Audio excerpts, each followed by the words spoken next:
Now, this really catches the eye because the inventor of the World Wide Web, or the man largely accredited with inventing it 30 years ago, Tim Berners-Lee, has unveiled a 9-point plan to save the internet.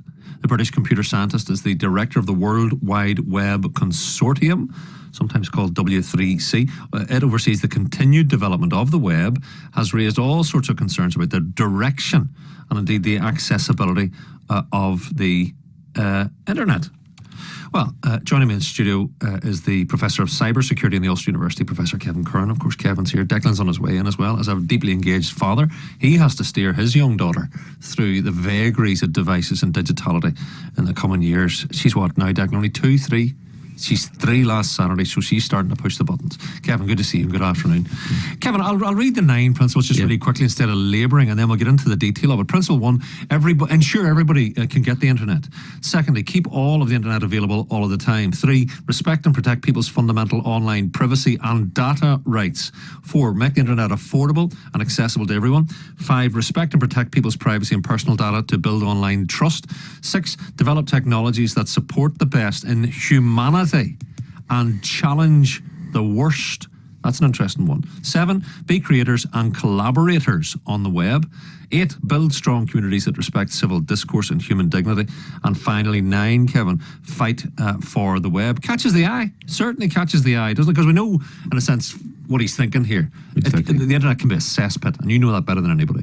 It can indeed, and what he's come up with is very sensible guidelines. I mean, in some ways it's a wish list, but it's also pragmatic and it's sensible, really. And it's a contract for the web, which, again, the principles are divided. The first 3 are for governments, the second 3 are for companies, and the third 3 principles are for citizens again. So it's a contract that requires endorsing governments, companies, and individuals to make concrete commitments to protect the web from abuse and to ensure it benefits humanity. And what you have at the moment is 150 companies, again, the major ones like Facebook and Amazon or Google, are endorsing this. And again, it's, you know, if you go into each of them, really, he's trying to ensure right from the fact where you have contracts for broadband, for instance, and spectrum being freed up, that it's done in an open and transparent way, that it's done in such a way that really, that, you know, looking into the future, even in the first principle, he's looking to see that your average global data for about 1 gigabyte should only cost about 2% of your monthly income. In other words, I mean, he makes the point, it's broadly that, like the air that we breathe, that the internet should be like the digital air that we breathe, and as free and as accessible as that. Yeah, very much. And again, he's putting the onus back in governments again to ensure that everyone can get access to.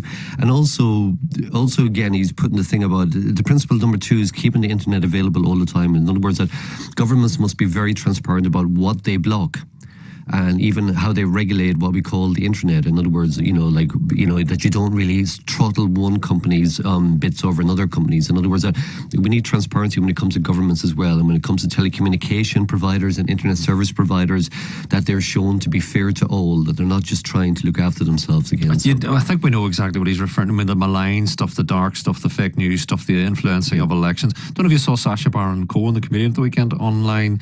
He was making the point, well, broadly speaking, Ali G, caricature, that, you know, if Facebook take this sense, look, we're only the platform, we're not a publisher. They've always argued that well, I'll not be as specific as he was, but he said basically that the Nazis could have had a platform on Facebook in the 1930s.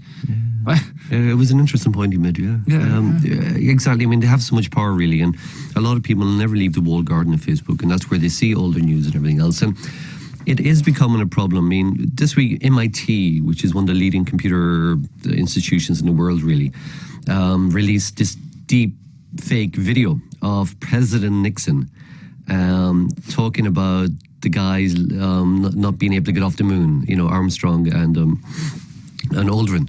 And you're looking at it and you cannot tell that it's not real, that Nixon never made the speech. He had one prepared, of course, if the astronauts were stuck in the moon. But we're going into an era where you can't trust a video.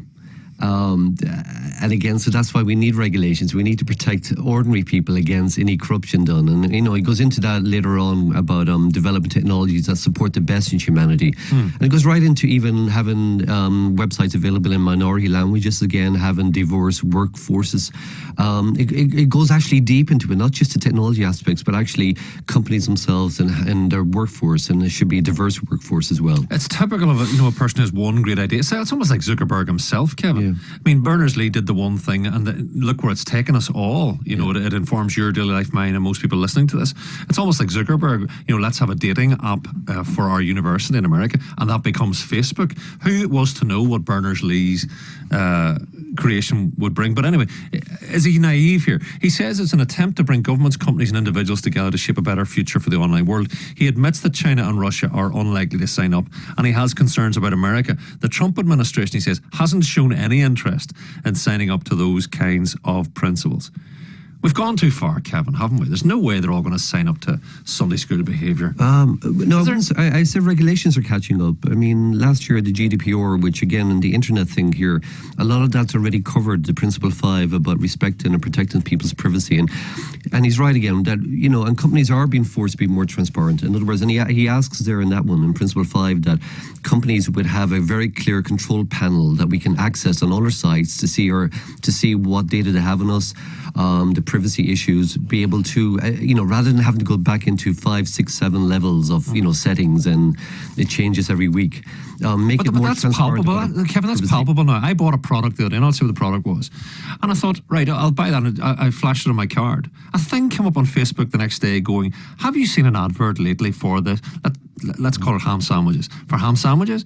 And I'm going, of course they're all talking to each other. So my credit card has talked to Facebook. Credit cards have been doing that for years, making money off her. They know what we buy.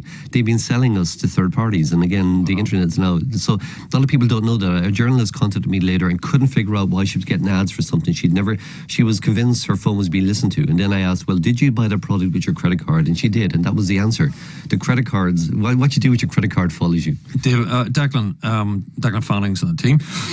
Father of a magnificent 3-year-old. Is this a head wrecker for you and Thomasina? Potentially. Do you know, just picking up on what Kevin was saying there now too, what actually is a head wrecker dead quick is whenever I'm trying to, because it's the season now you buy Christmas presents, so on our ads, if I'm looking, let's say hypothetically, because she might be listening, a handbag for my wife or something like that, then all what I'm looking at will pop up, and I'm kind of going, you're ruining Christmas for me, stop popping up these ads, like shoes and things like perfumes and kind of, so I don't know what to do. You could use a private browser like Tor. You could just use a private window, really. Go out incognito. Yeah, incognito mode. I never go incognito. I just seem so dodgy. The wee glasses on him and the wee hat. You're not on Facebook? No, I quit Facebook twice. I was on Facebook once, and then there was one of my friends kept saying that all he had was one of our other friends saying, "Oh, time to put the washing up. I have the washing up. Next post, it's raining. The washing's back in. Oh, it stopped raining." So basically, your life is taken over by Facebook sometimes. And the longer you stay on it, Declan, the more it's hard. Because it's the document of this program. For example, if I went off Facebook tomorrow, or Radio Foyle stopped using Facebook, or the BBC for that matter, that's 10 years of our little version of Derry and the Northwest narrative gone. So the longer you're on, the more addicted essentially you become. But there's a point that people don't know when to stop. You can look and see when comments are made, and there's some people who are sitting awake at 1 o'clock, 2 o'clock, 3 o'clock in the morning in case something happens, and just go to sleep. It doesn't matter, it'll still be there in the morning. It's very addictive. People have to. It's also, I don't like, Kevin has mentioned too about the deep fakes. It's the Instagram thing. You put up things in your life, how lovely and how happy are we, and people aren't in situations like that. It's kind of convincing others that you're grand when really the best thing you need to do is talk to people in reality. Lift the phone. Exactly. It's exactly that, Kevin. I mean, we can complain about the world and all the rest, but I was saying, because we've all entered the Amazon silo, we've all entered the Twitter silo, the Facebook silo, and we're the product. So on this programme last week, Christian, we ran the stuff that Christian Murthy has said and picked up on by our own, how can I forget her name? Leading Ulster broadcaster. She was basically saying, Kevin, there might come a time when we as journalists or we as citizens just say, you know what, that's it. Let's draw a line underneath Twitter and forget about it as a trusted source. It's not one bit trustable. Andre Catherwood, yeah. Yeah, we'll never do that because people are addicted to social networks. It's just part of our nature. We always want to share. We want to be connected with people. We want to see what they do. I think that a lot of the fakeness will be addressed to some degree. I think the companies will have more again, it's always a cat and mouse race. As some of the tools like artificial intelligence are now being used to be able to filter out some of the fake news, some of the fake agencies which are pushing these, but also then their techniques will also get better. So we'll never totally eradicate it as such. But I mean, citizens can take power back, Declan. If you're concerned about Thomasina's Christmas present, well, go and buy something in the walled city that you are the only person knows exists, and the seller. Buy a lovely book off Jenny Books. Don't go on Amazon, Kevin. Don't use the system and then that we all end up complaining about it. Just becomes everything I buy is on Amazon. Everything. Everything. Well, I mean, apart from milk and bread. But again, I'll go for the convenience. I'll only remember my light bulb needs changing when I sit down at the Even though, as a professor of this stuff, you know that model of human behaviour, like Berners-Lee suggesting here, is malign. It's taking us where we need not to be going as people on planet. Some of it is, but again, I'll go for the most cost-effective thing again, and I'll just go and I'll keep buying from Amazon. And I know why the streets of the world. You don't need to be your chicken to be a pound cheaper than everybody else's, you know. But I'm always looking for time. It's just so much. It's just so handy for time wise, and I'll get a better bargain as well, generally. And you're right. I'm ashamed in some way. I'm sad because the shut. We will never have the streets of our world as full as they are right now. You know, and I know that, and it really saddens me. But it's just. You know, it's going to happen. I'd say if you put two eyes on a cardboard box at Christmas that Rena and told her it was the bog-eyed monster of Burnfoot, she'd play with it for a fortnight. She loves the wee brown roll and the kitchen roll. You know, it's a pirate and all the rest. But no, see, Kevin's in today, so Kevin would have been waiting maybe 5-10 minutes downstairs. In that 5-10 minutes, you can go on and buy your Christmas shopping. I had a meeting over the weekend. How meaningful is that? Pushing buttons to anonymous human beings that'll send you something because built by anonymous. Sometimes there's just not enough time in the day to go up by the time you finish work or you do everything else.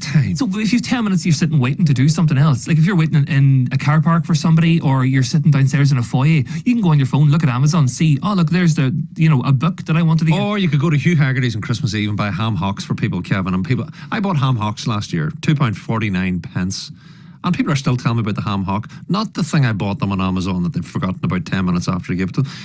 Don't know. I'll agree to disagree with you on this one. Kevin, final word? Yeah. Berners-Lee, has he a chance here? He does, yeah. These are good principles. They're solid. Again, I mean, it's not a legal contract in any way. It's more like something to aim for, really. And again, a lot of the companies who were part of this now, backing this, the 150 organisations, will want to be seen to be endorsing this and will try to play better again because... So just between us, Declan, what's Thomasina getting for Christmas then? Ham hocks. Ham hocks. So they're like birds made out of ham. Hawks, aren't they? Ham hocks. Hawk. I wouldn't know this carnivore word, Mark. All right then, thank you both. Professor Kevin Curran there, the Professor of Cybersecurity at Ulster University, Declan Fanning. Coming up after 2, Elaine chairs the first of our Westminster election specials today, West Tyrone. Dean, back to you for our 2 o'clock bulletin.